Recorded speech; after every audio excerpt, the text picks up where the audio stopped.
اس بات کو سمجھو، ہمارے فقہ میں نبینے کے پیچھے نماز مکروہ بھی لکھی ہوئی ہے، لیکن وہ ہر نبینے کے متعلق نہیں ہے۔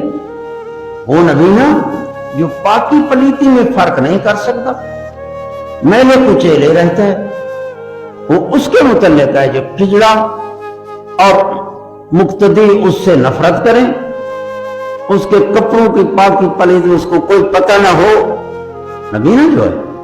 لیکن جو نبینا کے صاف ستھرا اور عالم ہے، اس کے پیچھے نماز پڑھنی جائز کیا افضل ہے، یہ بات ہمارے فقہ میں لکھی ہوئی ہے، افضل ہے، کیونکہ اس کی آنکھیں بند ہیں، کسی نامحرم پر تو اس کی نگاہ ہی نہیں پڑی، وہ اس راستے سے تو وہ پاک صاف ہے، ستھرا ہے، سمجھے نا؟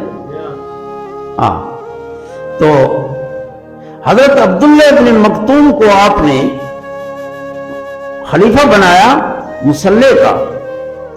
عبداللہ ابن ام مکتوم صحابی رسول، بہت مشہور صحابی ہے، اور یہ نابینا صحابی ہے، نابینا صحابی، حضور نے انہیں اپنے مصلی کا خلیفہ بنا دیا۔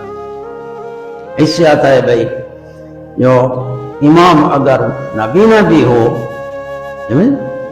تو وہ امام بن سکتا ہے، اس کے پیچھے نماز جائز ہے، فقہ۔ اور حضرت عبداللہ ابن ام مکتوم کے حضور نے انہیں خود خلیفہ بنایا۔